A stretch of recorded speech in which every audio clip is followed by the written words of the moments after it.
नमस्कार दोस्तों, स्वागत है मेरे YouTube चैनल सनातन ज्ञान पर। दोस्तों, अपनी लाइफ में कुछ नया सीखना चाहते हो तो मेरे चैनल को सब्सक्राइब कर लें। दोस्तों, ओम की ध्वनि स्वयं में शाश्वत है। इसके बिना सारी सृष्टि संपूर्ण ब्रह्मांड अधूरा है। अगर मंत्रोच्चारण करते समय ओम की ध्वनि उच्चारित न की जाए तो मंत्रोच्चारण अधूरा रहता है। ओम में मानव जीवन का सार छिपा हुआ है। इसका नाद सभी से अलग विशेष है। जब आप ध्यान की चरम अवस्था में पहुंचते हैं तब आपको ओम की ध्वनि स्वयं सुनाई देने लगती है। ओम भगवान शिव का पर्याय है और भगवान शिव का प्रतीक है। ओम की ध्वनि शांत भी है और तीव्र भी है। अगर शांत मन से की ध्वनि को सुना जाए तो उसे सुनने पर आत्मिक सुकून की अनुभूति होती है। यह ध्वनि संपूर्ण सृष्टि और ब्रह्मांड में व्याप्त है। इसलिए ओम की ध्वनि को ईश्वर के समानार्थ बताया गया है। समस्त वेदों में ओम का व्याख्या की गई है। पुराणों में बताया गया है कि ओम की ध्वनि और प्रकाश के मिलन से ब्रह्मांड की उत्पत्ति हुई है।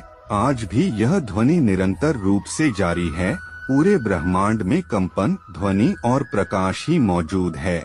जिस दिन सूर्य की ऊर्जा भी समाप्त हो जाएगी उस दिन भी केवल ओम की ध्वनि और प्रकाश ही उपस्थित होगा।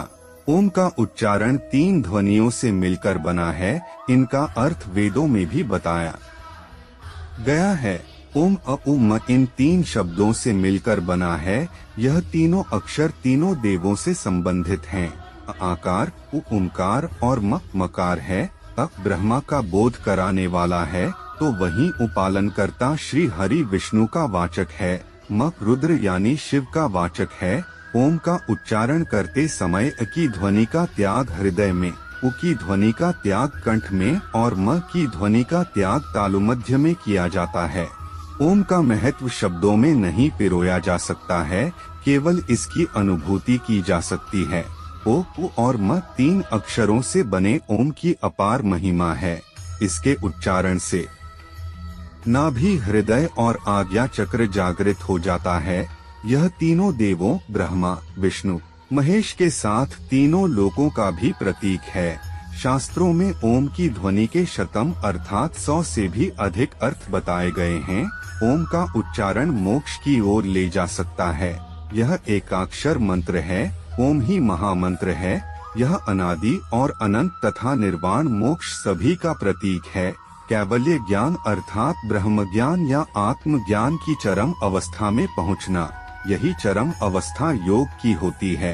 जब साधक ध्यान की अवस्था में शून्य की ओर चला जाता है, उस चरम सीमा पर पहुंचने पर व्यक्ति को ओम की ध्वनि स्वयं ही सुनाई देने लगती है। ओम से ही समस्त सृष्टि की उत्पत्ति है तो ओम के नाद में सृष्टि के अंत की क्षमता भी है। इसके नाद अर्थात ध्वनि में प्रलय को आमंत्रित करने की भी क्षमता है। यह समस्त ब्रह्मांड के विनाश की क्षमता रखता है। इसकी ध्वनि ब्रह्मांड की किसी भी अन्य वस्तु, प्राणी, ग्रह आदि से प्रभावशाली है। यह ध्वनि सूक्ष्म से ज्यादा सूक्ष्म हो सकती है तो वहीं यह विकराल से भी ज्यादा विकराल हो सकती है। जब सतत रूप से ओम का जाप किया जाता है तो आप पूर्णतया ध्यान की अवस्था में रहते हुए ओम की ध्वनि का उच्चारण किया जाता है तो एक समय ऐसा आता है जब साधक ध्यान की चरम सीमा में पहुंच जाता है। उस समय साधक को उच्चारण करने की आवश्यकता नहीं पड़ती, उसे स्वतः ही यह ध्वनि सुनाई देने लगती है। कहा जाता है कि यह ध्वनि अनाहत है। इसका मतलब ये है कि यह ध्वनि न किसी टकराव से पैदा हुई है और न ही किसी आहत से, बल्कि यह ध्वनि स्वयंभू है जो कि अपने आप प्रकट हुई है। ओम ध्वनि मिट्टी के एक कण से लेकर आसमान में हर जगह विद्यमान है। पूरे अंतरिक्ष में ओम ही मौजूद है। इसके अलावा यह भी कहा जाता है कि शिव पुराण में ऐसी मान्यता है कि नाद और बिंदु के मिलने से ही ब्रह्मांड की उत्पत्ति हुई है। नाद का मतलब है ध्वनि और बिंदु का मतलब है शुद्ध प्रकाश। यह ध्वनि आज भी सतत जारी है। ब्रह्मांड स्वयं ही प्रकाशित है। और इसे परमेश्वर का प्रकाश यानी शुद्ध प्रकाश कहा जाता है। पूरे ब्रह्मांड में केवल कंपन, ध्वनि और प्रकाश ही उपस्थित है और इसी ऊर्जा की वजह से ही पृथ्वी पर जीवन है।